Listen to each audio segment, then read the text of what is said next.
My dad shared some advice when I started dating. He said, "Son, men of value don't accept disrespect, manipulation, or lies from women. Stay true to yourself and always be a man of value." Unfortunately, there's a change of plans, sweetheart. The merger meeting got moved up, and I have to leave tomorrow morning. Won't be back until late Sunday. I understand how important this wedding is, especially since you're the maid of honor. But I just got promoted to CFO, and missing this meeting isn't an option for the company or our future. I'm really sorry. Are you serious? We've planned this for so long, and now at the last minute you're canceling? I'll be there alone. Do you realize how embarrassing that'll be for me? Can't someone else go instead? Vera, this deal is worth over $2 billion, and I'm leading it. We've worked hard on it for the past year, and there's no one else who can take my place. Many people's jobs depend on our success. I know it's tough, and I'll make it up to you with the bonus we'll get from this deal. I understand you're upset, but there's nothing I can do. I'll be back Sunday. Needless to say, she was furious. She stopped talking to me and told me to sleep in the guest room. No intimacy or sex before my trip. That wasn't usual. Her coldness and anger were unlike her. I tried to understand, but couldn't ease her anger, so I packed for my trip and spent the night in the guest room. I knew the wedding meant a lot to her because of her friend Carol's struggles. Carol's ex-husband cheated on her during her life-threatening illness and left her because he couldn't handle her slow recovery. It devastated Carol and worsened her situation. But after making a miraculous recovery, Carol filed for divorce due to abandonment and battled depression for the next 5 years. All of her friends and family were there for her, trying to lift her spirits, but nothing seemed to work. Then, one day, she met a man at the grocery store, and suddenly, her world brightened, and she returned to her old self. Her friends' and family's prayers were answered, and everyone wanted to celebrate the joyful occasion. Brandon, her fiancé, adored her deeply and organized a magnificent wedding. Vera, her closest friend and maid of honor, stood by her side throughout. I knew how important this was to Vera, and I regretted having to cancel, but I was helpless. I knew I had to make it up to her and endure her anger. Before leaving for my trip the next morning, I tried to give Vera a goodbye kiss, but our bedroom door was locked, and she didn't open it. I expressed my love for her and promised to call from Germany upon landing. Sadly, I walked to the waiting limo that took me to the airport. I felt terrible and unhappy about her reaction, not understanding my predicament. After 19 years of marriage, I expected more understanding and compassion. I called her before my flight, but her phone went to voicemail. I left another apology message, hoping for a response. I sent a text before takeoff and another upon landing 10 hours later, but received no reply. I knew she was angry, and I realized I would need to apologize profusely to regain her favor. With no other options, I contacted our twin daughters at college, explaining the situation and asking them to check on their mom and ensure she was okay. I emphasized my worry and the importance of hearing back from them to ease my concerns. They understood and expressed their love for me. They've always been Daddy's girls, and I cherished them deeply. When I arrived in Germany and checked into the hotel, I called my CEO for an update, only to discover to my horror that the meeting had been canceled due to the other company's CEO experiencing a family death. I immediately contacted the airlines and secured a direct flight to Chicago O'Hare, which was just 30 minutes away from the reception venue. Since the wedding reception was set to begin at 7 p.m., I estimated that I could arrive by 9 p.m. and be a supportive husband. I believed this gesture would bring her happiness. After I got the rental car, the GPS helped me find my way to the reception hall. It was just after 9 p.m. when I got there, and the party was already in full swing. The place was alive with loud music, dancing, and plenty of drinks, with many guests clearly having a great time, and some a bit too much to drink. I was happy to be there, and looked forward to seeing my wife again. With more than 200 people there, it wasn't easy to find Vera at first. So I went to the bar, got myself a double bourbon, and started looking around for her. Thinking back on our journey together, I remembered that Vera was older than me by 5 years and had just gone through a divorce when we first met. Her former husband, Dr. Clayton Adams, was doing his residency at Mercy Hospital when their marriage ended because he was unfaithful with a nurse from his workplace. Vera had thrown him out, heartbroken over his dishonesty. She had dreamed of a life filled with children and joy, but those dreams were crushed by her ex-husband's cheating. The divorce hit her hard, both emotionally and financially. Since medical residents don't make much money, the settlement split what little they had. Vera started working as a waitress to pay her bills, facing tough times head-on. This experience gave her a deep understanding of what Carol was going through. When Vera and I first met, it was like a storybook romance. I was instantly smitten. Despite her past hurt and sadness, I saw in her a valuable treasure. Her beauty initially caught my attention, but it was her kindness and compassion that truly won me over. I supported her through her challenges, helping to transform her life for the better. Together, we spent 19 beautiful years, raising our twin daughters with abundant love. Vera appreciated my honest and direct way of handling our relationship. We frequently talked about how important being loyal and committed was, which gave her a sense of security. I emphasized my respect for loyalty and my intolerance for infidelity, praising her for having the courage to leave her cheating husband. Her resilience in moving past that difficult time was something I deeply admired. Our marriage was built on trust, loyalty, and commitment, values that held us together until the unexpected incident at the wedding. At the age of 44, Vera was still stunningly beautiful, and I, being 5 years her junior, was in top form thanks to my dedication to fitness and running. At 39, I felt like I was in the prime of my life. Our intimate relationship was strong, and the age difference between us never posed a problem. Our twin daughters, Marcia and Carrie, were flourishing in college, full of life and excited about their futures. We had a happy, loving family, and a marriage that seemed unbreakable. That was until I saw Vera at the wedding, sitting alone with Clayton, her former husband. I knew Clayton was friends with the bride, Carol, but his presence at the wedding, especially without his wife, was something I hadn't anticipated. Feeling tired from my travel and curious about what I was witnessing, I paused to watch them closely, noticing how friendly they appeared together despite their history. I chose to hang back for a bit to get a better sense of how they were interacting. It wasn't long before I felt like my world was beginning to fall apart. I was just about to step in and break up their cozy moment when she suddenly stood up, took his hand, and led him to the dance floor. Vera looked incredible in her fitted ivory dress, and I desperately hoped this was nothing more than a dance. Her confidence as they moved together through several slow songs caught me off guard. Nursing my drink, I stayed back to watch how things would develop. It was clear that Vera had been drinking, as her flirty behavior gave her away, which I knew could happen. She'd often get more affectionate and playful with me after a few drinks, which was usual for her. However, what was not usual or acceptable was her kissing another man openly, especially in front of her friends, fully aware that she was my wife. This act of betrayal made me feel both humiliated and furious. Watching my wife share intimate moments and seeing him daringly touch her inappropriately and exchange kisses with her left me in utter shock and anger. I got really mad, and just as I was about to step in and stop it, they moved her back to the table, off to the side, and began kissing like they were on their honeymoon. I could plainly see his hands on her chest and her hand under the table. Right before I was going to step up to them, I realized my marriage was done for. I remembered what my dad always said, "Hey, respect yourself, guys. Don't put up with being treated badly." So I decided to do something, but I kept it cool. I could have caused a big fuss, ruined the perfect wedding, stopped them, and made sure it didn't go any further. But then I thought, if she's into him, she can have him. She's not mine anymore. Feeling oddly calm, I took out my phone, zoomed in, and snapped a bunch of close-up pictures and a short video. Then, I texted her, "Guess what, sweetheart? My meeting got pushed and I'm back early.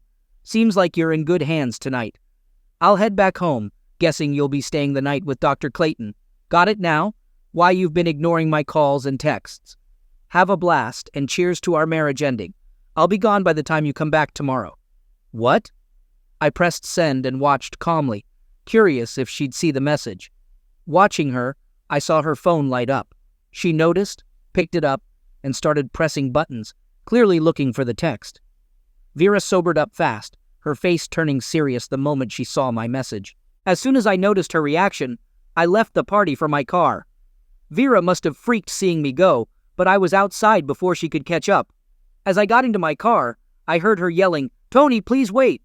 I just gave her a cold look, shook my head, got in my car, and drove off before she could catch up. My phone started blowing up with calls, but I was too upset to even think about picking up. If she wanted to go back to her ex, it was clear we were over. I mean, after catching them together, we were definitely done. 22 years since I left that cheater, and she runs back to him at the first chance? Guess she's got some explaining to do to our family and the kids because this mess is on her. My phone kept filling up with desperate texts. "Tony, please come back. I need to explain. I love you. Please come back. Damn it, Tony, it's not what you think. I love you." But after 2 days of long flights, no calls or texts back, her cold attitude, and seeing her with Clayton, I had no interest in hearing her out. I was as mad as I could be and wanted nothing to do with her or her excuses.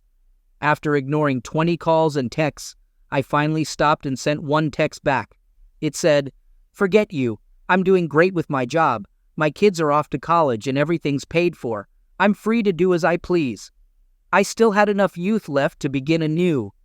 After driving for 4 hours out of my 7-hour journey back to Nashville, I stopped at a diner to grab a meal and take a quick nap in the car before resuming my trip home.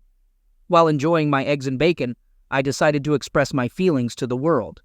At that time, Facebook was the go-to social media platform where everyone shared updates about their lives.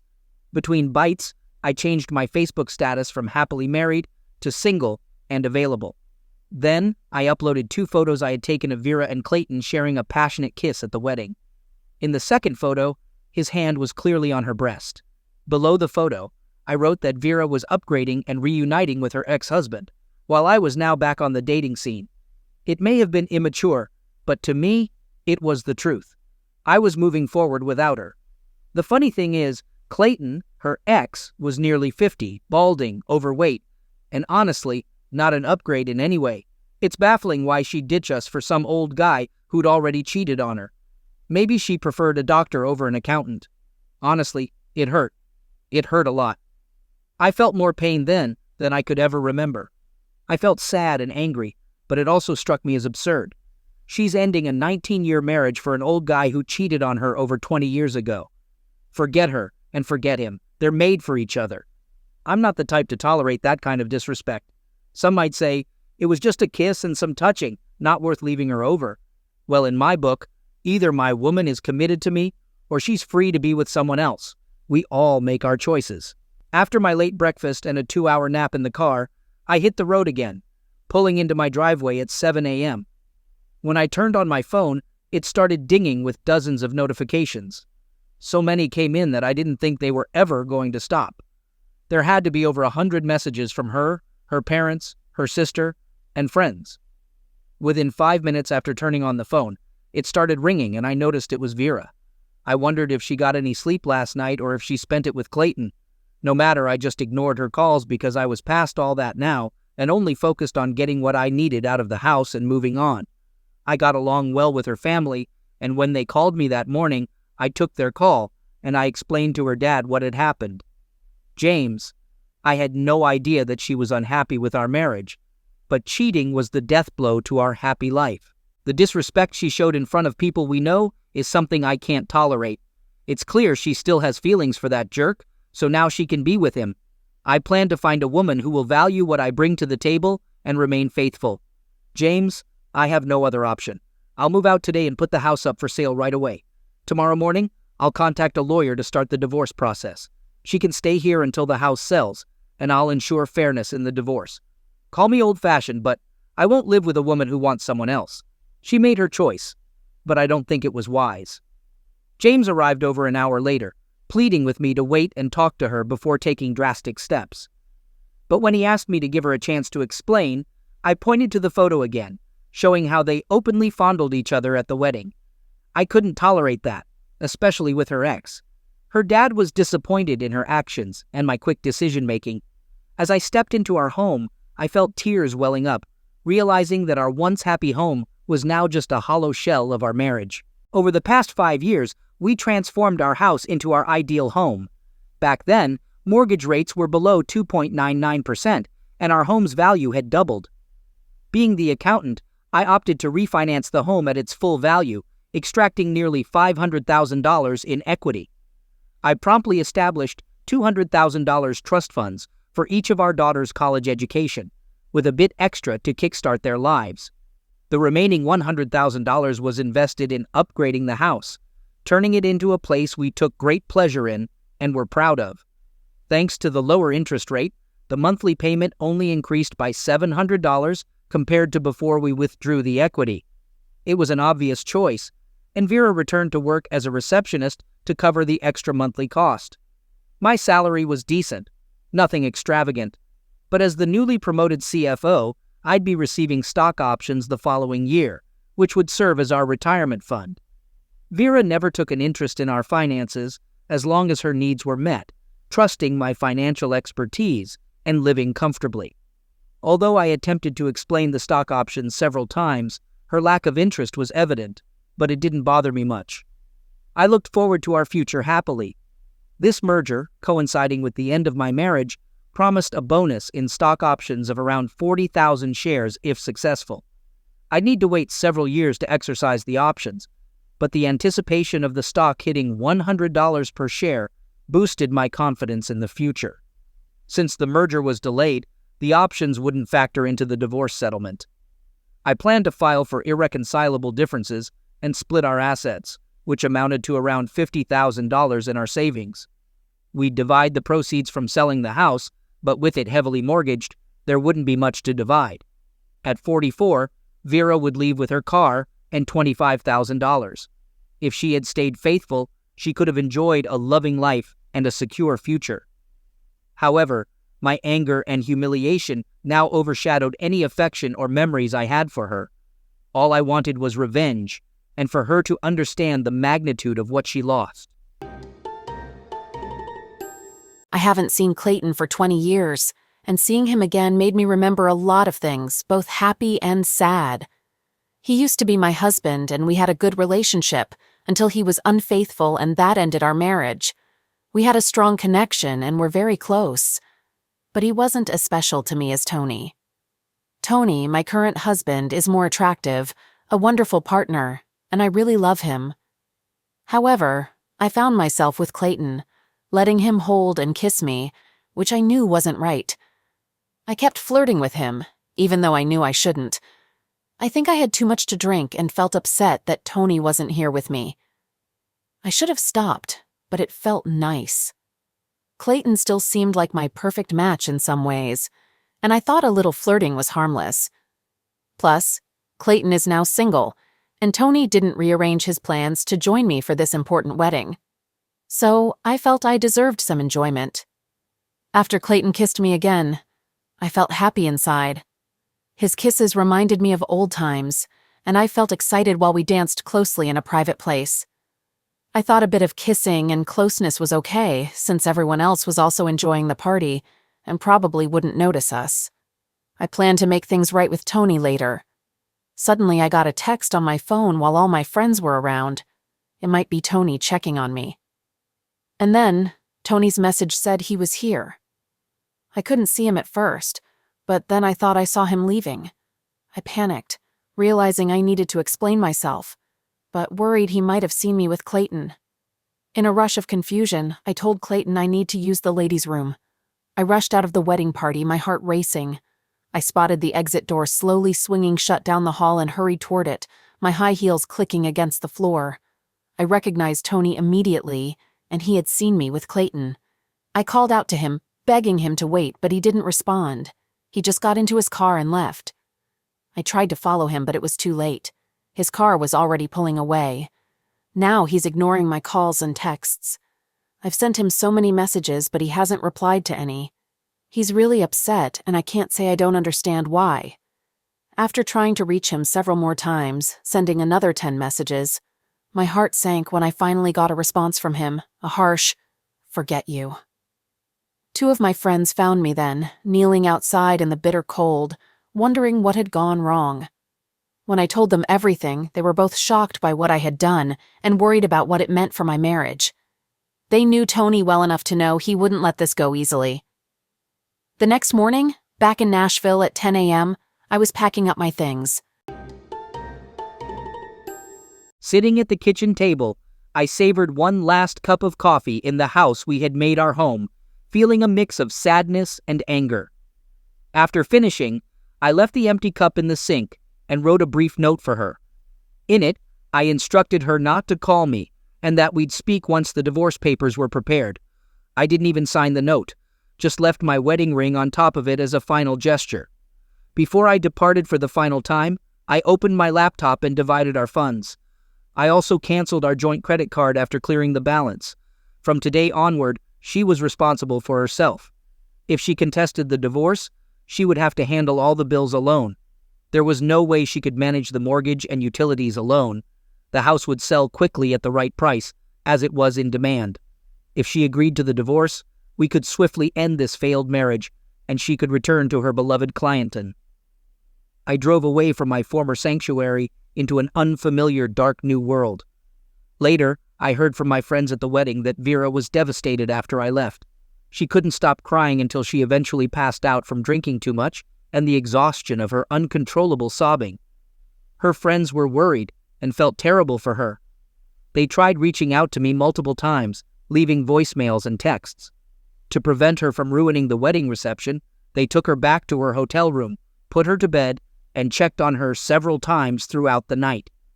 When she woke up the next morning and realized what had happened, she repeatedly called me, begging for forgiveness and asking me to call her back. However, after witnessing her actions, I wanted nothing to do with her and ignored all her attempts to reach out. On Sunday morning, I woke up with a severe hangover and the fear of divorce looming over me. I flew home at noon, and my dad picked me up from the airport. Later, I found out that Tony informed my dad that he wouldn't be able to pick me up and needed a ride himself. From the worried expression on my dad's face, I must have looked terrible. My dad was my source of strength, so when I saw him, I hurried over and hugged him, crying on his shoulder. "Daddy, I messed up and I think Tony left me." With a sorrowful expression, he gently comforted his upset daughter. "I talked to him this morning and it doesn't seem promising. You know, Tony, what were you thinking?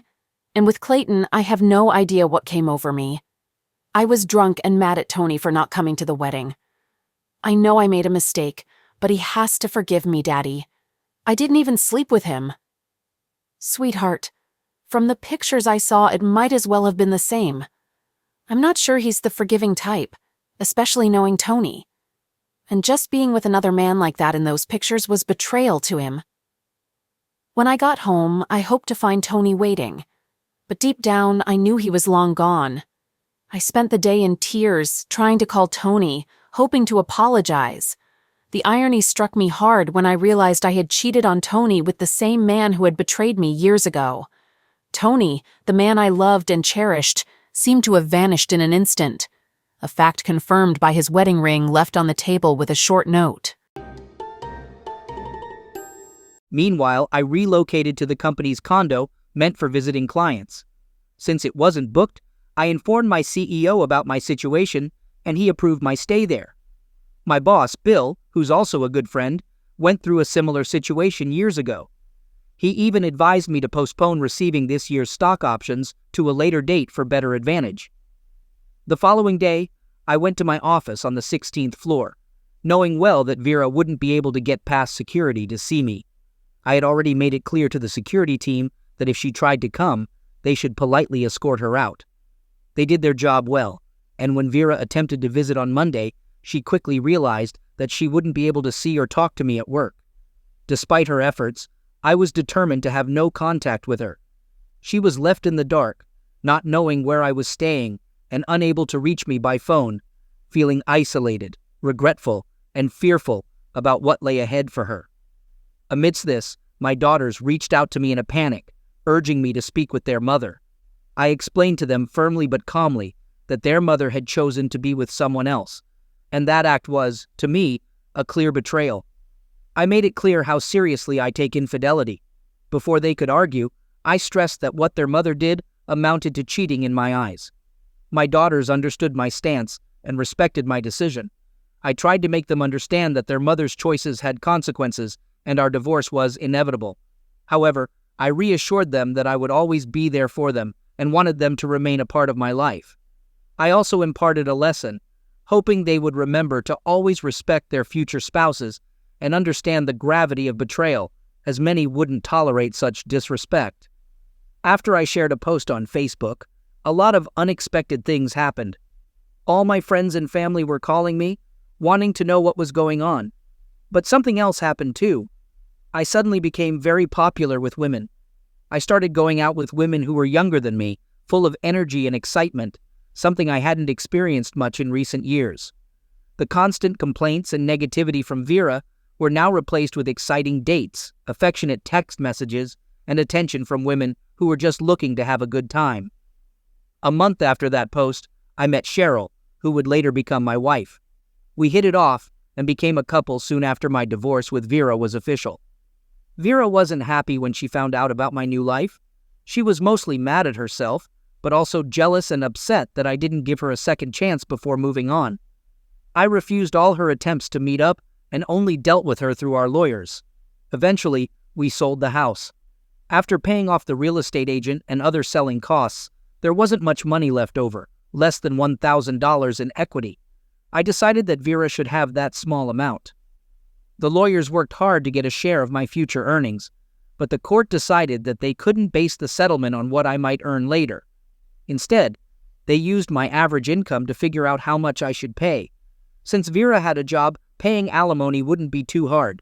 In the end, I agreed to give her $2,000 a month for 2 years.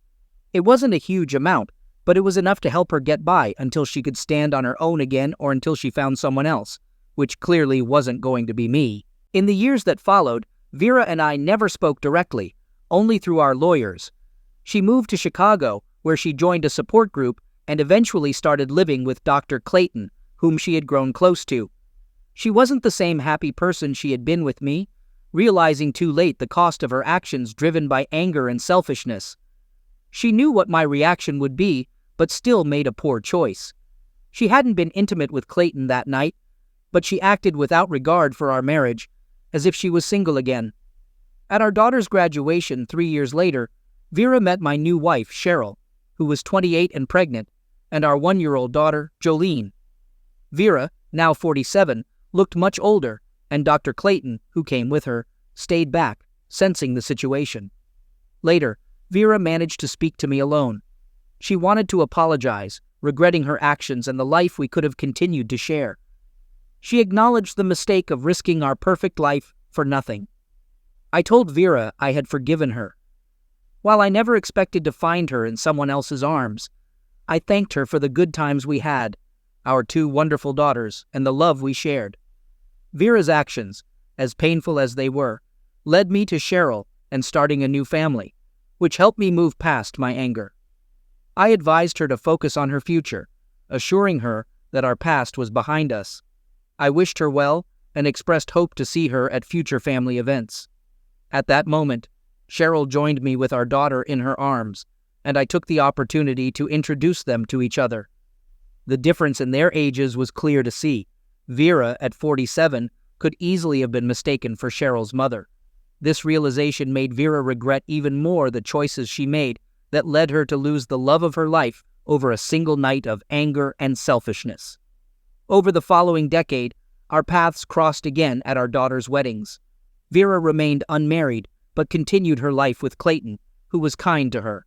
However, seeing me with my new family and our young daughters stirred up old, fond memories for her. The happy life she once had with me was now just a memory, leaving her to live out her days filled with regret for the love and happiness she lost. In a twist of fate, that summer, after cashing in my stock options, I bought back the old family home when it came back on the market. My entire family and friends, Vera excluded, were thrilled that the house filled with so many of our memories was ours once again. My daughters especially enjoyed visiting, reminiscing about their childhood in that loving home. It's unfortunate that Vera chose a different path. She would have cherished continuing the life we once envisioned together. Nonetheless, life moves forward, and I'm enjoying building a new life and creating new memories with Cheryl and our daughters. It's a lesson learned. Before you decide to wrong someone, be sure you'll never need them again.